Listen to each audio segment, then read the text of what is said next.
سمسور دی پراتلو سو ټول جهان رسول الله د حسن د هر وخت پورې باران رسول الله باران رسول الله. السلام علیکم ورحمت الله وبرکاته. جاوید خان سلامونه را لیږلي او د سلام نه وروسته لیکلي چې زه یوه پوښتنه لرم. پوښتنه مې دا ده که چیرې له یو مجرد کس څخه الله دې مسلمانان ترې وساتي زنا وشي او بعضې نور ګناهونه هم ترې شوي وي، نو هغه سره بخل جواز لري او که نه؟ همدارنګه له هغه سره ناسته پاسته په کار ده او که نه؟ همدارنګه کومه ګناه چې ده کړې په دې ګناه باندې نور خلک باید خبر شي او که نه؟ یعنې ته ترې خبر یې، غواړې چې نور خلک خبر کړي په دې کې ګناه شته که نشته؟ په دې کې شک نشته. کله چې یو مسلمان نه ګناه وشي او هغه په اخلاص او صداقت سره خپل رب طرف ته متوجه شي او د خپلې ګناه نه توبه وباسي، هغه ګناه په هغه ساعت کې پرېږدي، په خپلې ګناه باندې پښیمانه وي او په راتلونکي کې دا تصمیم ولري چې زه به بیا ګناه نه کوم، الله رب العزت یې ورته توبه قبلوي. او که د چا حق یې خوړلی وي د دې دریو شرایطو تر څنګ هغه پردی حق به هم ورته سپاري. د مسلم حدیث دی، راوی د حدیث حضرت ابی موسی اشعری رضی الله تعالی عنه دی. هغه فرمایي عن النبي صلی الله علیه وسلم قال ان الله تعالی يبسط يده بالليل ليتوب مسيء النهار ويبسط يده بالنهار ليتوب مسيء الليل حتى تطلع الشمس من مغربها. ابي موسی اشعری فرمای چې نبی کریم صلی الله علیه وسلم وفرمایل یقینا الله تعالی د خپل قدرت او برکت لاس بلا کیف د شپې له طرفه اوږدوي، د دې دپاره چې د ورځې د ګنهګار توبه قبوله کړي. یعنې که چا د ورځې ګناه کړي وي او شپې کې خپل رب طرف ته متوجه شي، د خپلو ګناهونو بخښنه د الله نه وغواړي، الله یې توبه ورته قبلوي، الله یې ګناه ورته معاف کوي. همدارنګه د ورځې د خپل د قدرت او د برکت لاس بلا کیف راوږد کړي چې د شپې د ګنهګار توبه قبوله کړي، تر دې چې لمر د مغرب نه راوخیږي چې بیا د توبې دروازې بندېږي. که چا د شپې ګناه کړي وي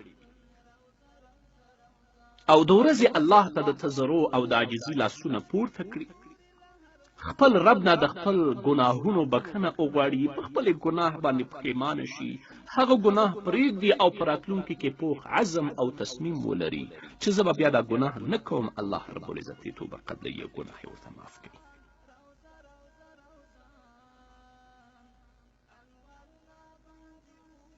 په حدیث کې چې دلته ذکر د لاس راغلی، مراد د لاس نه داسې نه دی لکه چې د مخلوق لاس وي، ځکه چې الله تعالی لپاره جسم نشته، ځکه چې هر جسم او اندامونه د خپلو جزونو نه مرکب وي او هر مرکب خپلو اجزاو ته په خپل ترکیب او وجود کې محتاج وي او الله رب العزت ته محتاج نشي کېدی. نو مراد دلته د لاس نه د الله رب العزت د رحمت څادر خورول دي بلا کیف. همدارنګه د مسلم بل حدیث دی، راوی د حدیث ابي هريره رضی الله تعالی عنه دی. هغه فرمایي قال رسول الله صلی الله علیه وسلم من تاب قبل ان تطلع الشمس من مغربها تاب الله علیه. ابو هريره رضی الله تعالی عنه فرمایي چې نبی کریم صلی الله علیه وسلم فرمایلی چا چې د قبلې د طرفه د لمر د راختو نه مخکې توبه وکړه نو الله رب العزت به د توبه قبوله کړي. ځکه کله چې لمر د مغرب او د قبلې له طرفه راپورته شي هلته بیا د توبې دروازې بندې شي، توبه نه قبلیږي. نو که چا ګناه کړي وي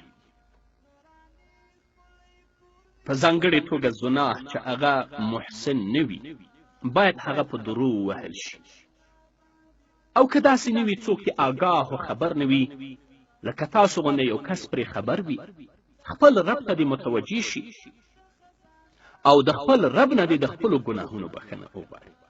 نو کله چې هغه توبه وویستله ته به څنګه له هغه سره رابطه پرې ته به ولې له هغه سره بغض او کینه کوې؟ ولې به له هغه سره بخل کوې؟ ځکه چې هغه توبه ویستلې ده.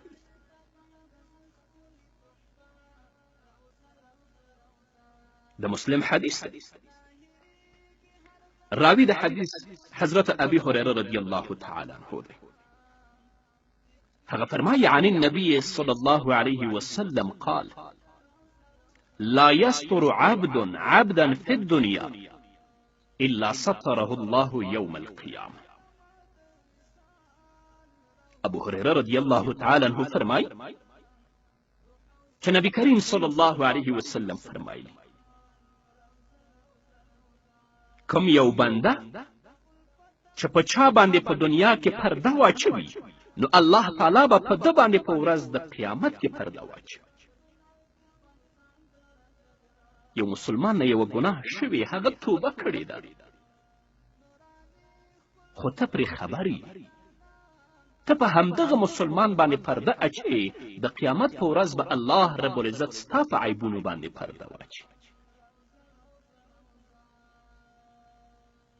د یو مسلمان بې عزته کول، د یو مسلمان شرمول او د یو مسلمان په بې عزتي باندې خلک خبرول دا د مسلمان صفت نه دی. ته په ده باندې پرده واچوه چې د قیامت په ورځ الله رب العزت ستا په عیبونو باندې پرده واچوي، عیبونه دې الله درته پټ کړي. همدارنګه د بخاري حدیث دی. راوی د حدیث بیا هم ابو هريره رضی الله تعالی عنه دی. هغه فرمایي اوتي النبي صلى الله عليه وسلم برجل قد شرب خمرا قال اضربوه. قال ابو هريره رضي الله تعالى عنه فمنا الضارب بيده والضارب بنعله والضارب بثوبه. فلما انصرف قال بعض القوم اخزاك الله قال لا تقولوا هكذا لا تعين عليه الشيطان. ابو هريره رضی الله تعالی عنه فرمایي چې نبی کریم صلی الله علیه وسلم ته یو سړی راوستلی شو چې شراب یې څښلي ول. نو نبی کریم صلی الله علیه وسلم وفرمایل چې دا ووهئ. ابو هريره رضی الله تعالی عنه فرمایي موږ کې ځینې داسې کسان وو چې په لاس باندې به یې دا وهه، یعنې په لاس باندې وهونکي ول، او څوک په خپلې څپلۍ سره او څوک په څادر سره، خو دا شرابخور هم ووهه. کله چې دی بیرته راوګرځېد نو په دې خلکو کو چا وویلې چې الله تعالی دې تا رسوا کړي. رسول الله صلی الله علیه وسلم وفرمایل داسې ورته مه وایئ، په ده باندې د شیطان سره مرسته مه کوئ، ځکه ستاسو په دې خبره باندې شیطان خوشحالیږي، تاسو شیطان سره مرسته کوئ.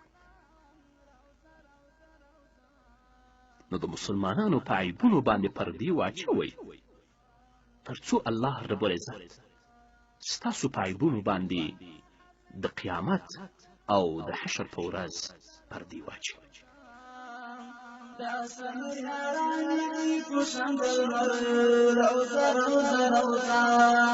هر یو یاري غاټول د پسرلی روزه روزه روزه د عثمان او حضرت علي حیدر روزه روزه روزه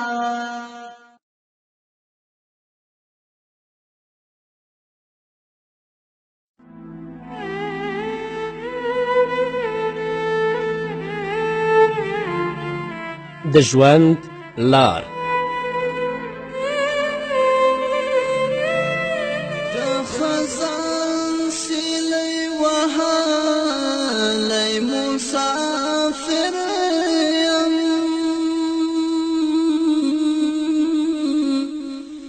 له خپل کلي شړلی مسافر یم، له خپل کلي شړلی مسافر یم.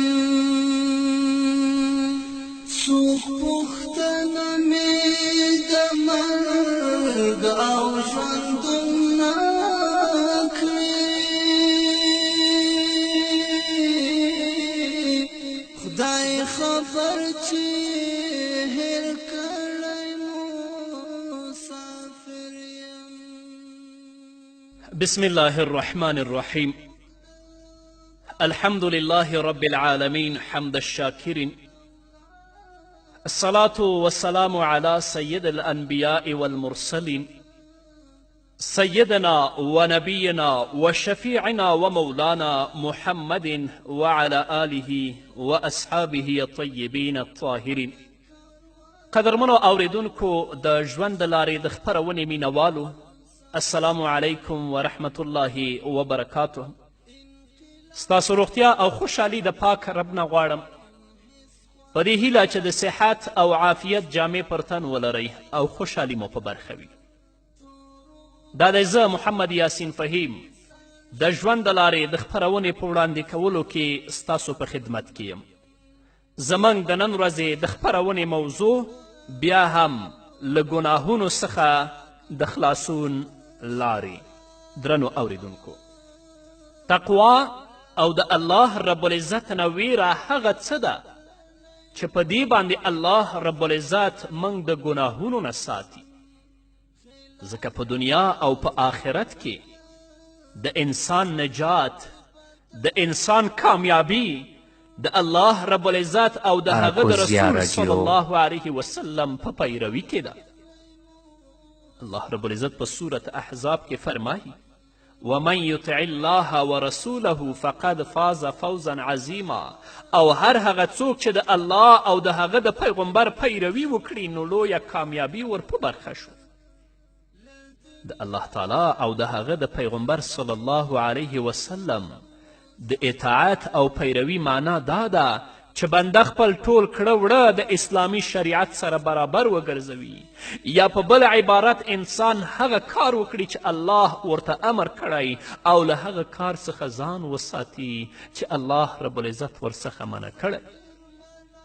دې ته تقوا یعنی د الله له مخالفت او نافرمانی څخه ځان ساتنه وایي. په تقوا او په عمل صالح باندې د دنیا او آخرت دواړه ګټې مرتب کی.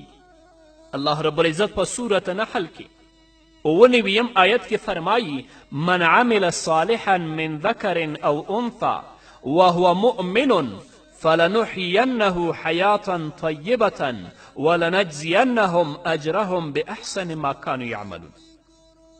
څوک چې نیک عمل وکړي، که هغه نارینه وي او یا ښځینه، حال دا چې ایمان ولري نو خامخا به ورته ښه او پاکیزه ژوند ورکړو په دنیا کې، او هرومرو به په آخرت کې د خپلو عملونو غوره بدله ورکړو. یعنی الله رب العزت به ورته په دنیا کې د راحت وسایل برابر کړي، لکه حلال روزي، په روزي باندې قناعت، نیکبختي، په عبادت باندې استقامت، او په آخرت کې به د خپلو ښو عملونو ثمره په جنت او نعمتونو سره وویني. کله چې اطاعت کوونکی او پرهیزګار بنده مړ کیږي نو ملائک ورته د خپل پالونکي او د خپل پروردګار له طرفه د جنت زیری ورکړي، داسې ډاډ ورکړي چې نه به پر تا باندې ویره وي، نه به خفه وي، او بیا یې د دنیا له بندیخانې څخه د جنت د پراخو باغونو په لور روان کړي چې د دغه نعمتونو احساس به د قیامت تر ورځې پورې کوي او بیا چې د قیامت ورځ راشي د خلکو پریشانی ګرمي او خولې شروع شي نو دغه مهال به دته د الله رب العزت د عرش د سوري لاندې ځای ورکړی شي او کله چې له حساب او کتاب څخه خلک راوګرځي دی به د متقیانو د الله رب العزت د دوستانو اولیاو کرامو او کامیابو خلکو سره په ښي لور باندې جنت ته روان شي او دا هر څه د الله تعالی په فضل سره وي لکه چې رب العزت په سورة جمعه کې فرمایي ذلک فضل الله یؤتیه من یشاء والله ذو الفضل العظیم دا د الله فضل دی چې چاته یې وغواړي ورکوي او الله رب العزت د لوی فضل خاوند دی نو الله رب العزت د موږ هم اراکوزیا د رادیو لوی فضل او رحم نه محرومه کوي رب العزت دې موږ او تاسې متقیان وګرځوي رب العزت دې موږ د ګناهونو او د فساد نه وساتي همدارنګه د اطاعت د لفظ تر څنګ چې د الله رب العزت د امر په ځای کولو او د هغه له نواهیو څخه د ځان ساتنې لپاره په قرآن او حدیث کې کومه اصطلاح کارول شوې ده هغه تقوا ده چې د ګناه ضد مفهوم افاده کوي او د دنیا او آخرت دواړه ګټې پکې پرتې دي نو راځئ چې د هغې په لټه کې شو ویې پیژنو او په خپل ژوند کې راولو د تقوا په لټه کې شه تقوا وپیژنه او په خپل ژوند کې ځان متقي جوړ کړه امام راغب اصفهانی فرمایی التقوى في تعارف الشرع حفظ النفس عما يؤثم وذلك بترك المحظور د شریعت په اصطلاح کې تقوا له ګناه څخه ځان ساتنه ده په پرېښودلو د حرام کار سره او امام غزالی صاحب لیکي التقوى هو اجتناب كل ما تخاف ضررا في دينك تقوا دا ده چې ډډه وکړي له هر هغه کار څخه چې په خپل دین کې له تاوان څخه ویره لري او شیخ الاسلام علامه ابن تیمیه رحمه الله فرمایی التقوى تجمع فعل ما امر الله به وترك ما نهى الله عنه تقوا جمع کوونکې دا کولو د هغه کار لره چې الله یې امر کړی او پرېښودلو د هغه څه لره چې الله رب العزت یې منع کړې ده او امام ابن قیم په خپل کتاب کې الجواب الکافی لمن سأل عن دواء الشافی په دې کې لیکي د انسان د زړه لپاره ایمان او نیک عملونه د غذا حیثیت لري چې قوت ساتي له ګناهونو څخه ډډه کول وقایه ده او د بدو صفتونو ویستلو ذریعه توبه ده او تقوا داسې یو اسم دی چې دې درې واړو ایمان ورسره نیک عملونه ګناهونه پرېښودل او توبه ویستلو ته شامل دی ان تقوا څه ته وایي ایمان سره د نیک عمل د ګناه پرېښودل او د توبې ویستل نو الله رب العزت دی موږ او تاسې ټول متقیان وګرځوي د هغو عملونو د کړنې توفیق دی رب العزت ته موږ ته راکړي چې په هغو باندې متقیان ګرځو او د هغو عملونو او د کړنې دی الله موږ وساتي چې په هغو باندې ګنهګار کیږو د تقوا نه وځو د الله رب العزت په کلام کې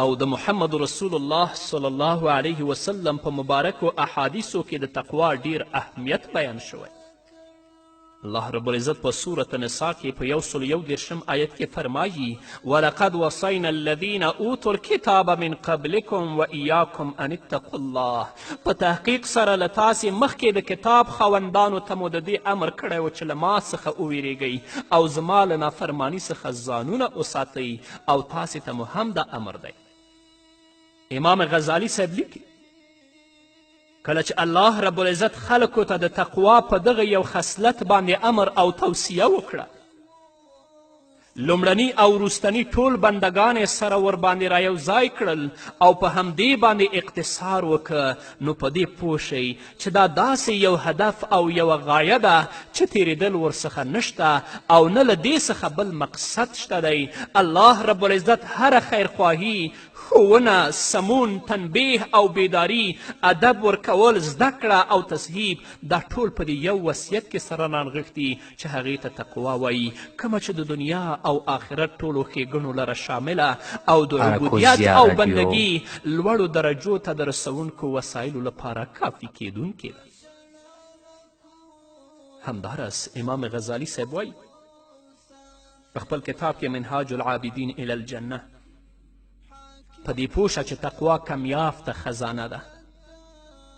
که د هغې په پیدا کولو باندې کامیاب شوې نو څومره ډیر اوچت جواهر، قیمتي لعلونه، ډیره ښېګڼه، ښه روزي، لویه کامیابي، پریمانه غنیمت او لویه پادشاهي به پکې پیدا کړي.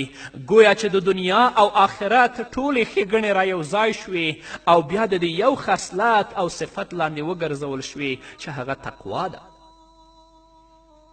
د قرآن کریم ترڅنګ د محمد رسول الله صلی الله علیه وسلم په ارشاداتو او د سلفو په ویناو کې هم پر تقوا باندې زیات تاکیدات شوي دي چې زه به په دې ځای کې یوه نمونه تاسو ته بیان کړم. امام احمد رحمه الله په خپل مسند کې او امام ترمذي رحمه الله په خپل کتاب کې د نبی کریم صلی الله علیه وسلم یو حدیث را نقل کړی دی چې د لوی اختر په ورځ د حجة الوداع په مهال محمد رسول الله چې کله خطبه لوستله نو صحابه و کرامو ورته وویلې داسې معلومیږي چې دا وداعي یعنې د رخصتېدو موضعه او خطبه ده. نو موږ ته وصیت وکړه. کله چې صحابه و کرامو دا خبره محمد رسول الله ته وکړه، محمد رسول الله ورته وفرمیل اوصیکم بتقوی الله والسمع والطاعه، د الله له مخالفت څخه پر ځان ساتنې او د امیرانو په اوریدلو او منلو درته امر کوم. حضرت ابوذر رضی الله تعالی عنه وویل ای د الله رسوله ما ته څه وصیت وکړه؟ محمد رسول الله ورته وفرمیل اوصیک بتقوی الله فانه رأس الامر کله، پر تقوا باندې درته وصیت کوم چې دا د ټولو کارونو سر دی. ابو سعید خدری رضی الله تعالی عنه فرمایی ما ویل ای د الله رسوله ما ته څه وصیت وکړه؟ محمد رسول الله راته وفرمیل اوصیک بتقوی الله فانه رأس كل شیء وعلیک بالجهاد فانه رهبانیة الاسلام. په پرهیزګاري او په تقوا باندې درته امر کوم چې هغه د هر کار سر او جړله ده او جهاد وکړه چې هغه د اسلام رهبانیت او ګوشهنشیني ده. همدارنګه کله چې رسول اکرم صلی الله علیه وسلم معاذ بن جبل رضی الله تعالی عنه یمن ته لیږلو نو داسې وصیت یې ورته وکړ اتق الله حیث ما کنت واتبع الحسنه واتبع السیئة الحسنه تمحها وخالق الناس بخلق حسن. هر چیرې چې د الله له نافرماني څخه ځان وساته او د بدیو پسې نیکي کوه چې محوه کوي او له خلکو سره په ښو اخلاقو چلند کوه. همدارنګه نبی کریم صلی الله علیه وسلم به چې کله د یو چا تر مشري لاندې لښکر لیږلو نو لومړی به یې هغه ته د تقوا او بیا د ملګرو او د مجاهدینو سره د ښېګڼې کولو توصیه او سپارښتنه کوله.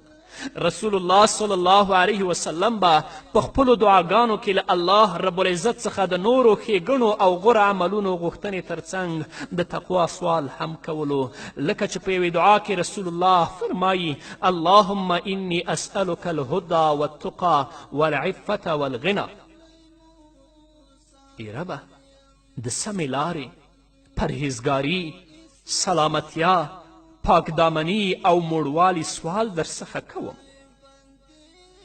همدارنګه امیر المؤمنین حضرت ابابکر صدیق رضی الله تعالی عنه به په خپله یو خطبه کې ویل اما بعد فإني أوصيكم بتقوى الله وأن تثنوا عليه بما هو أهله وأن تخلطوا الرغبة بالرهبة وتجمعوا الإلحاف بالمسألة فإن الله عز وجل أثنى على زكريا وأهل بيته فقال إنهم كانوا يصارعون في الخيرات ويدعوننا رغبا ورهبا وكانوا لنا خاشعين. ابو بکر بویل اما بعد زه تاسې ته د الله له مخالفت څخه په ځان ساتنه او په تقوا باندې سپارښتنه کوم او دا چې پر هغه باندې دومره ثنا ووایئ چې هغه یې مستحق دی او د هغه د رحمت امید د هغه له عذاب څخه په ویرې کولو ور ګډ کړئ او له هغه څخه په غوښتنه او سوال کولو کې سخت ټینګار وکړئ لکه څرنګه چې الله زکریا علیه السلام او د هغه کورنۍ په داسې صفاتو سره ستایلې ده فرمایي بېشکه هغوی په نیکیو کولو کې تلوار کولو په تمه او ویره سره یې موږ رابللو او هغوی موږ ته په نهایت عاجزي سره غاړه ایښودونکي ول نو یا الله موږ هم متقیان وګرځوه او د ګناهونو نه مو وساته په همدې هیله درنو اوریدونکو نور به م واورو خو د یوې دمې نه وروسته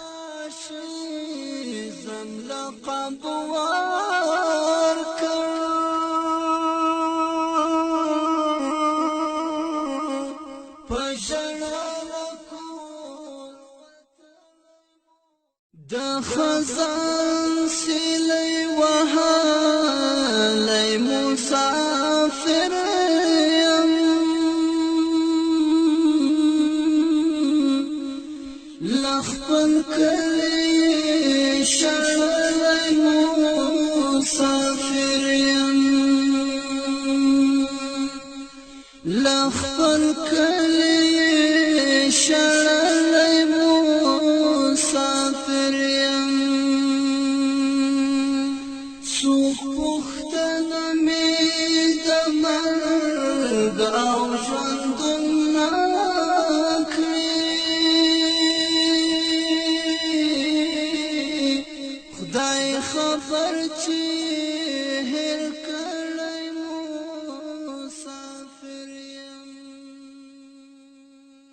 قدرمنو اوریدونکو بیا هم زموږ سلامونه ومنئ د قرآن او د محمد رسول الله د احادیثو په رڼا کې د ګناهونو په پرېښودلو او د تقوا په اختیارولو سره بنده ته بېشمېره دنیوي او اخروي ګټې په لاس ورځي لکه ځوانمردي مروت د منصب او حیثیت ساتنه د مال ساتنه د خلکو له پلوه محبت پیدا کېدل د وینا اوریدل کېدل د ژوند د چارو سمون د بدن راحت د زړه قوت د نفس پاکیزگی د زړه د اطمینان نعمت د سینې پراخوالی د خلکو له ضرر څخه په امن کې کېدل د پریشانی غم او خفګان کموالی له ذلت او خواري څخه لرې کېدل د ګناه له تیارې څخه د زړه د رڼا ساتل کېدل د بنده او د رب ترمنځ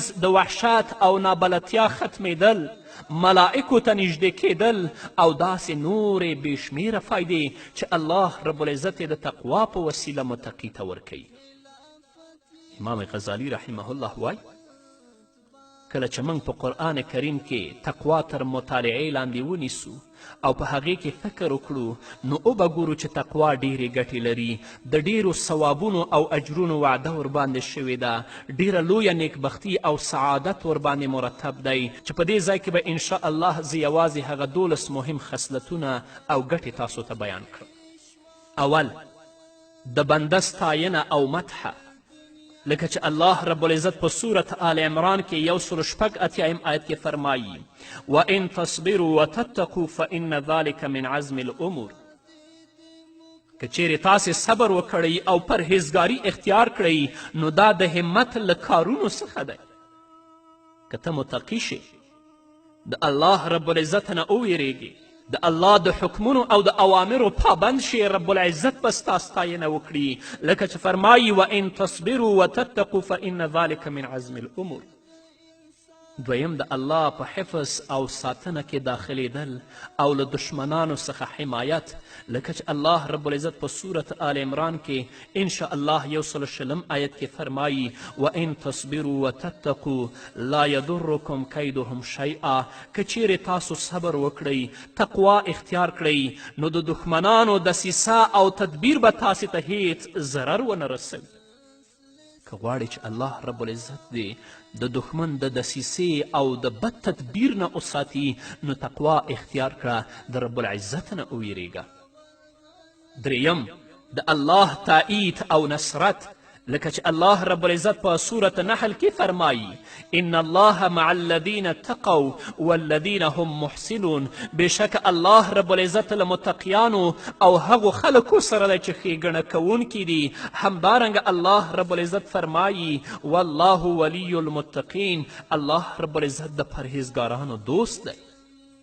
څلورم حلاله روزي په برخه کېدل او له تنګسیا څخه خلاصېدل، لکه چې الله رب العزت په سورة طلاق کې فرمایي ومن یتق الله یجعل له مخرجا ویرزقه من حیث لا یحتسب، څوک چې له الله څخه وډار شي نو له هرې تنګې څخه به ورته د وتلو لار وګرځوي او له داسې ځایه به روزي ورکړي چې د ده په ګمان کې به نه وي. پنځم د عمل اصلاح او سمون، لکه چې الله په سورة احزاب کې اویایم آیت کې فرمایي یا ایها الذین آمنوا اتقوا الله وقولوا قولا سدیدا یصلح لکم اعمالکم، ای ایمان والاو له الله څخه وویرېږئ او سمه یعنې له شریعت سره برابره وینا کوئ چې عملونه به مو سم کړي او د نورو نیکو عملونو توفیق به درکړي. شپږم د ګناهونو بخښنه، لکه چې الله فرمایي ویغفر لکم ذنوبکم، الله به مو ګناهونه وبخي. اوم د الله محبت، لکه چې الله فرمایي ان الله یحب المتقین، یقینا الله تعالی د پرهیزګارانو سره محبت او مینه کوي. اتم د عمل قبولتیا، لکه چې الله فرمایي انما یتقبل الله من المتقین، بېشکه الله رب العزت د پرهیزګارانو عمل قبلوي. نهم عزت او غوروالی، لکه چې الله رب العزت فرمایي ان اکرمکم عند الله اتقاکم، یقینا چې په تاسې کې د الله په نزد زیات غوره او عزتمن هغه څوک دی چې ډیر پرهیزګار وي. لسم د مرګ په مهال ښه زیری، لکه چې الله فرمایي الذین آمنوا وکانوا یتقون لهم البشرى فی الحیات الدنیا وفی الاخره، هغه کسان چې ایمان یې راوړی او تقوا لرونکي دي دوی لره په ژوند د دنیا او په آخرت کې ښه زیری د جنت دی. یولسم له دوزخ څخه نجات، الله فرمایي ثم ننجي الذین اتقوا، بیا نجات ورکولو دوزخ څخه هغو کسانو ته چې په دنیا کې د الله له مخالفت څخه ځانونه ساتلي وي. همداراز الله فرمایي وسیجنبها الاتقى، او زر دی چې وبژغورل شي له دوزخ څخه هغه ډیر پرهیزګار انسان. دولسم په جنت کې همیشه والی، لکه چې الله فرمایي اعدت للمتقین، دغه جنت تیار کړی شوی دی د پرهیزګارانو لپاره. د تقوا له دې 12 خصلتونو او مهمو ګټو څخه علاوه په قرآن کریم کې نورې ګټې او فواید هم ذکر شوي. د مثال په توګه د حق او باطل ترمنځ د توپیر کولو توانایی او بصیرت پیدا کېدل، لکه چې الله په سورة انفال کې فرمایي یا ایها الذین آمنوا ان تتقوا الله یجعل لکم فرقانا ویکفر عنکم سیئاتکم ویغفر لکم والله ذو الفضل العظیم.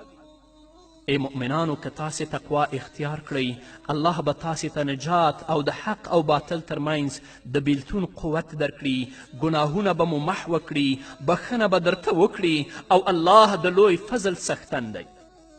حافظ ابن کثیر په خپل تفسیر کې د دې آیت په تفسیر کې وایي د فرقان معنها ابن عباس په نجات او مدد یعنی په نصرت سره کړې ده، او محمد بن اسحاق رحمه الله د حق او باطل ترمنځ په بیلتون سره کړې ده، چې د ابن اسحاق دغه معنا هغه مخکینیو معناګانو چې نجات او مدد دی هغو ته شامله ده، ځکه چې څوک د الله اوامر عملي کړي او له نواهیو څخه ځان وساتي نو له باطل څخه د حق د بیلتون د پیژندنې توفیق به الله ورکړي، چې دغه کار به د مدد او نجات په دنیاوي کارونو کې له تنګسیا څخه د وتلو، د ګناهونو د محوه کېدو او بخښنې، د خلکو له شر څخه امن، په قیامت کې د نیکبختي او لویو ثوابونو سبب وګرځي.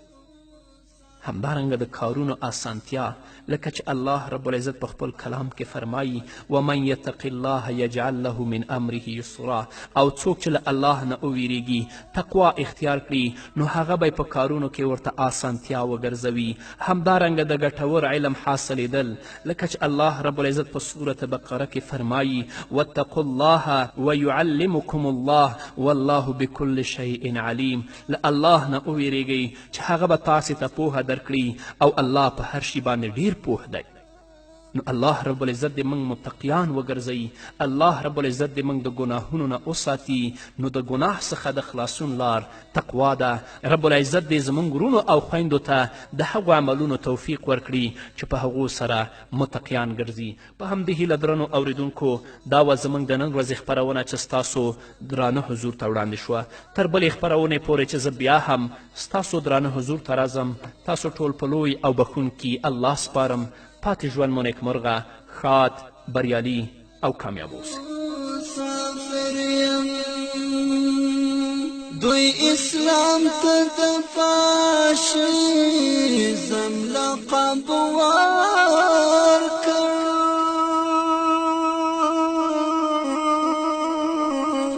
په ژړا کور وتلی مسافر یم،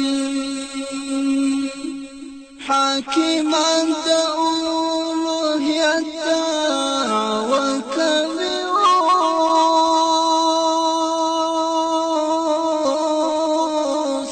لدې حاله ستومان شوی مسافر یم، چې ختم به په قدم را سره مل و، هغه یار هم خفه کړی مسافر یم، حبیب الله تراب نور ژوند په جهان ناکړم، تر لحد رسېدلی مسافر یم، تر لحد رسېدلی مسافر یم.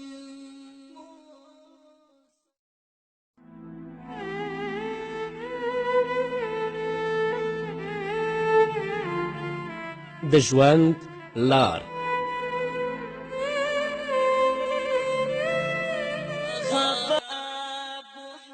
بسم الله الرحمن الرحيم.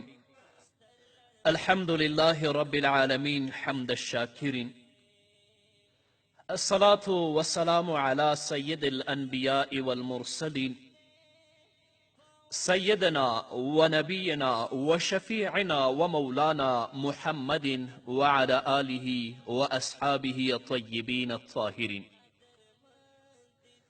قدرمنو اوریدونکو د ژوند د لارې د خپرونې مینوالو، السلام علیکم ورحمت الله وبرکاته. ستاسو روغتیا او خوشحالي د پاک رب نه غواړم، په دې هیله چې د صحت او عافیت جامې پر تن ولرئ او خوشحالي مو په برخه وي. دا دی زه محمد یاسین فهیم د ژوند د لارې د خپرونې په وړاندې کولو کې ستاسو په خدمت کې یم. زموږ د نن ورځې د خپرونې موضوع بیا هم له ګناهونو څخه د خلاصون لارې.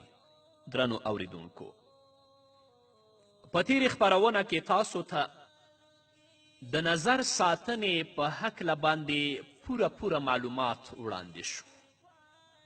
په نننۍ خپرونه کې انشاء الله د ګیډې د ساتنې په هکله باندې تاسو ته معلومات درکوو. امام غزالی رحمه الله فرمای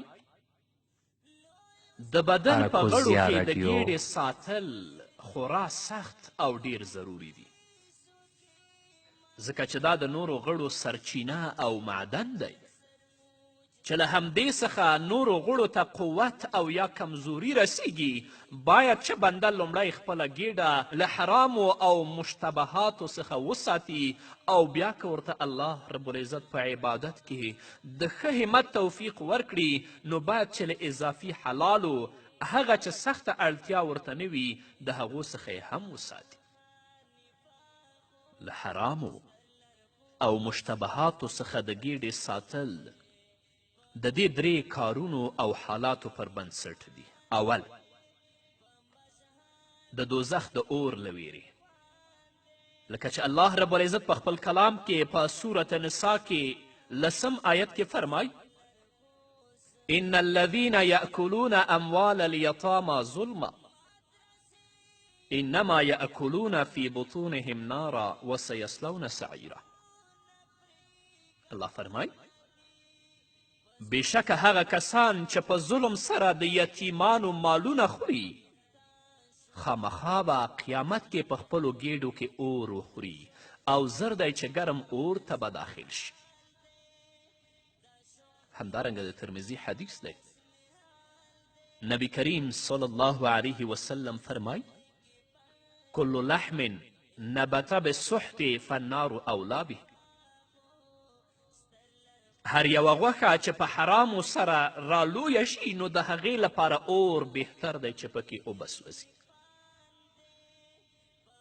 دویم، د حرامو او ناڅرګندو شیانو خوړل له بنده څخه د عبادت توفیق اخلي،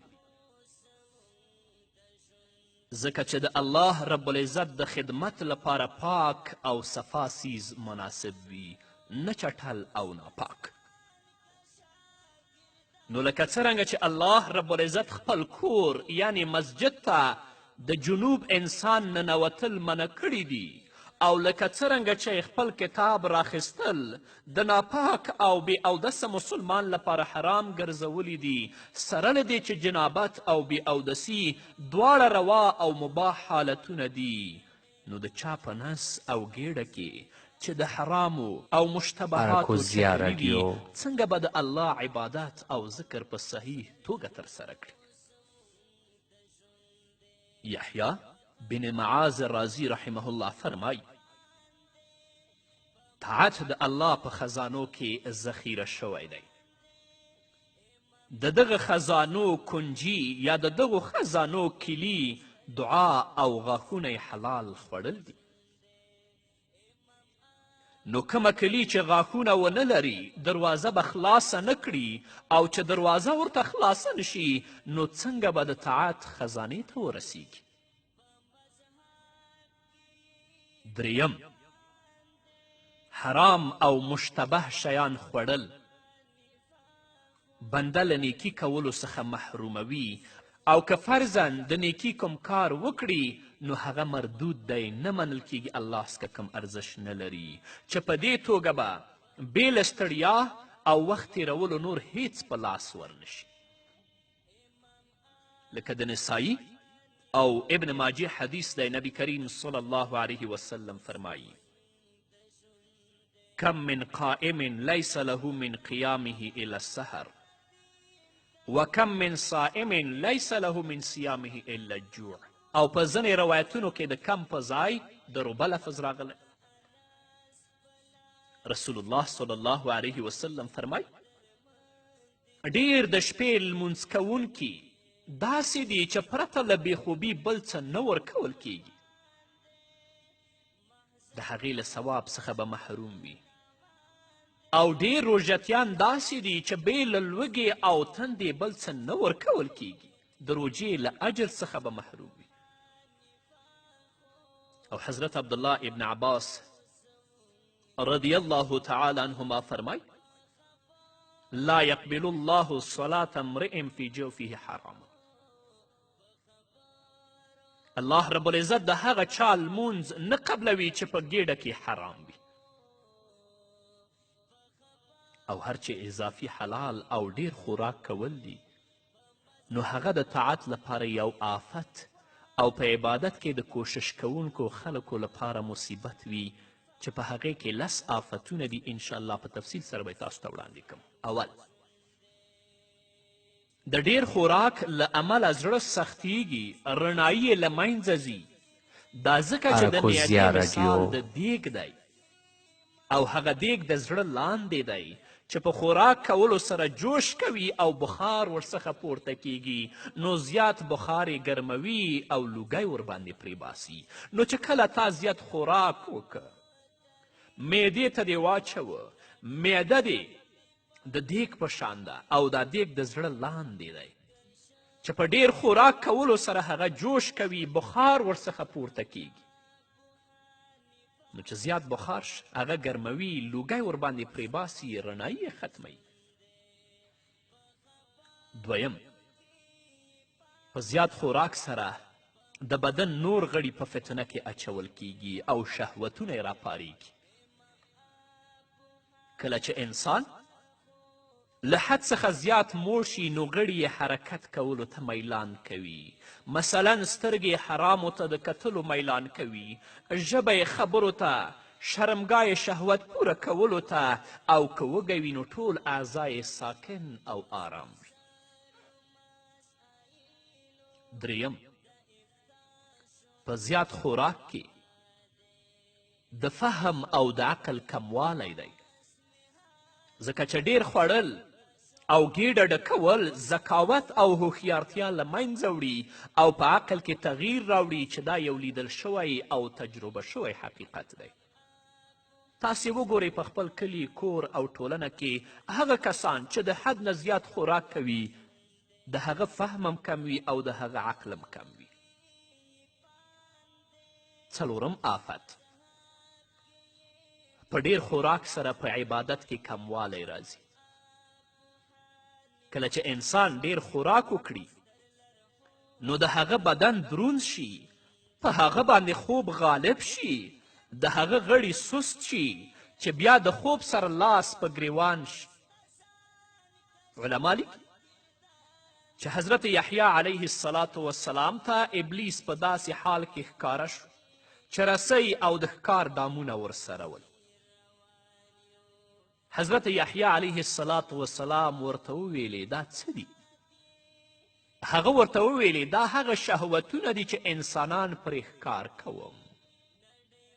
حضرت یحیی علیه السلام ورته وویل آیا له دې څخه دې ما لپاره هم کوم دام ایښی دی؟ هغه ورته وویلې نه، خو یوه شپه تا ځان په خوراک باندې موړ که نو له لمانځه څخه مې دروند کړي. یحیی علیه السلام وویلې له دې وروسته به زه هیڅکله ځان نه مړوم. ابلیس وویلې له دې وروسته به زه هم هیڅکله چاته نصیحت نه کوم. نو د ډیر خوراک څلورم آفت دا دی چې ستا په عبادت کې به کموالی راځي، ځکه چې ډیر خوراک وکړې بدن دې دروند شي، خوب در باندې غالبه شي، د بدن غړي دې سست شي، نو ته به څنګه خپل رب ته په اخلاص، تضرع او عاجزي ودرېږې او د هغه نه به بښنه وغواړې. پنځم، په ډیر خوراک سره د عبادت لذت او خوند له منځه ځي، او کله چې ګیډه تشه وي نو په عبادت کې خوند او مزه پیدا کیږي. چې خوراک دې ډیر کړي په مانځه باندې ودرېږه، یو طرف نه به دې ارګیمي راخوشي وي، د بل طرف نه به دې بدن دروند وي، د بل طرف نه به خوب در باندې غالبه وي، له بله اړخه به دې د بدن غړي سست وي، نو ته څنګه به ډیر په خشوع او خضوع سره خپل رب ته ودرېږي؟ د هغه عبادت نه ته خوند نشي اخیستلی، د هغه عبادت په لذت باندې ته نه پوهیږي. شپږم آفت، په ډیر خوراک سره په حرامو او شبهاتو کې د واقع کیدو ویروي، او دا تجربې ثابته کړې. اوم آفت، په ډیر خوراک سره د زړه او بدن مشغولتیا وي. لومړی به د خوراک لاسته راوړلو کې بدن او زړه مشغوله وي، بیا د هغې په خوړلو کې، بیا له هغې څخه په ځان فارغولو، او بیا له هغې څخه د سالم پاتې کیدلو، تر څو د هغې له وجې په بدن کې کوم آفت پاتې نشي، ځکه چې ګیډه ډکول معده درنوي او هغه د هر مرض بنسټ بلل کیږي. اتم آفت، د ډیر خوراک له امله بنده د مرګ له سختیو سره مخ کیږي، ځکه چې د مرګ سختی د دنیا د مزو او خوندونو په اندازه باندې وي.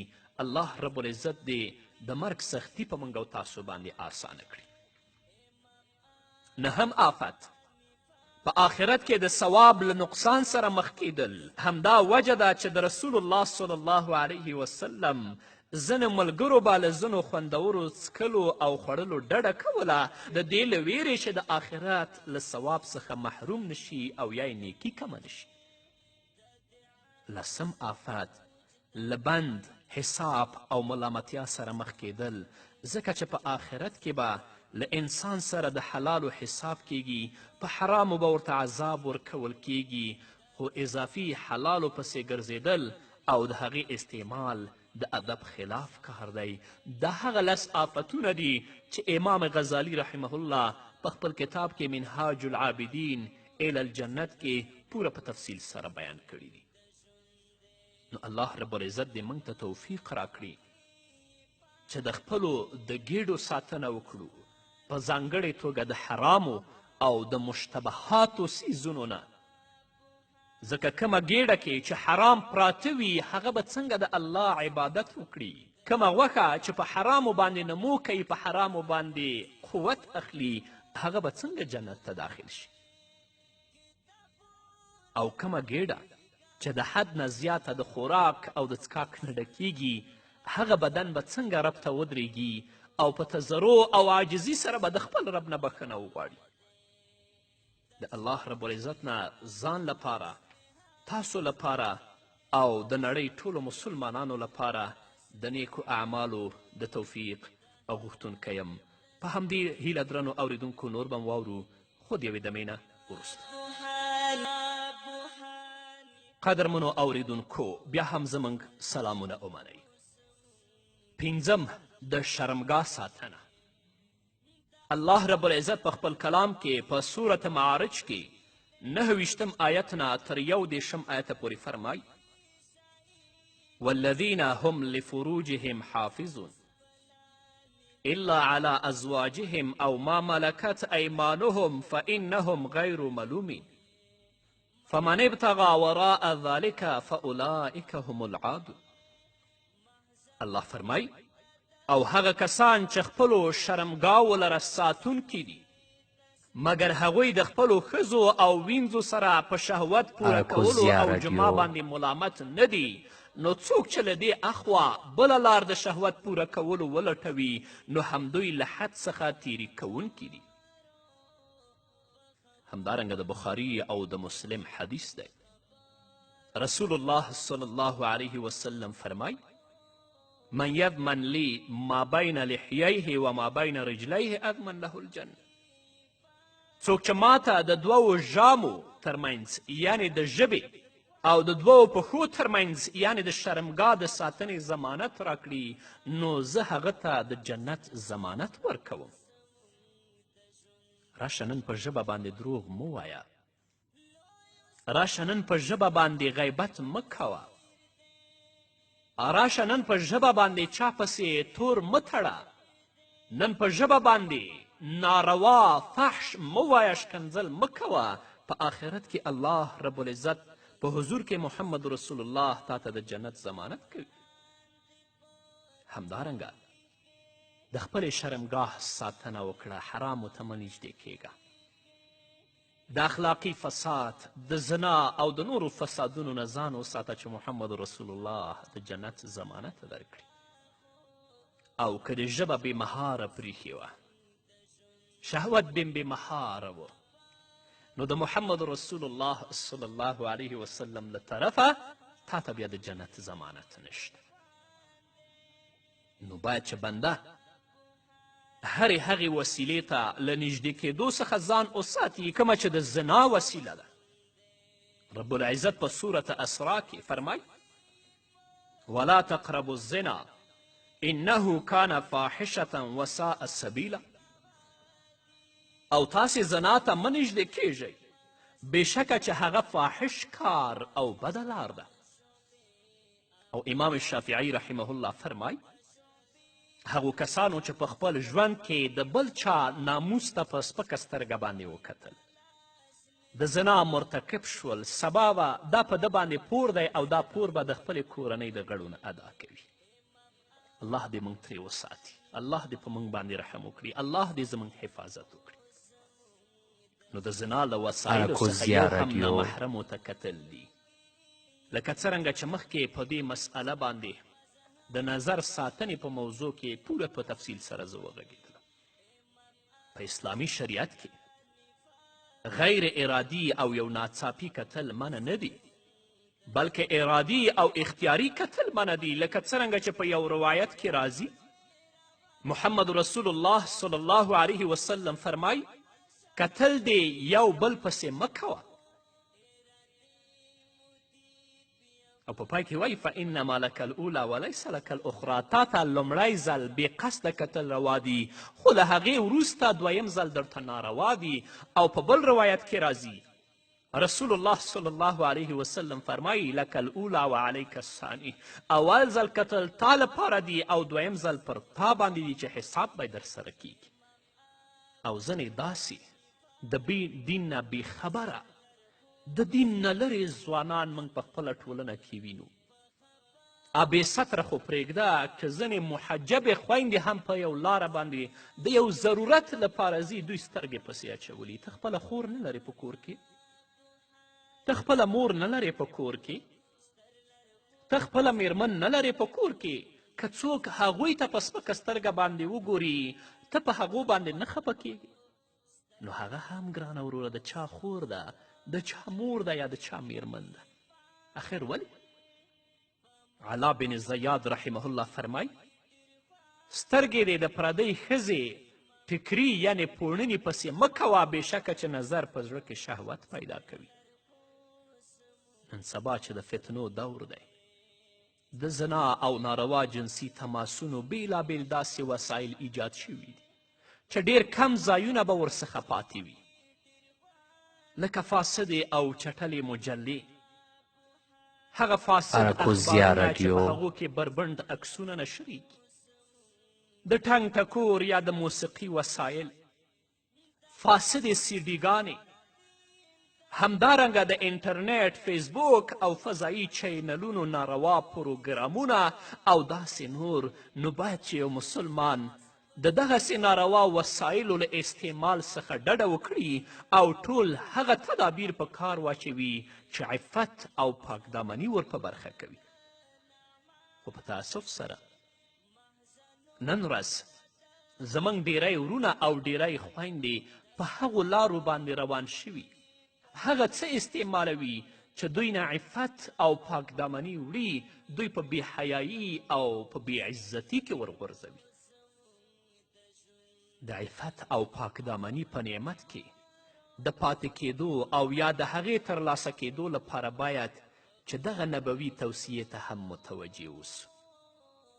رسول الله صلی الله علیه وسلم فرمایي، د بخاري او د مسلم حدیث دی، من استطاع منكم الباءة فليتزوج فإنه أغض للبصر وأحسن للفرج ومن لا فعليه بالصوم فإنه له وجاء.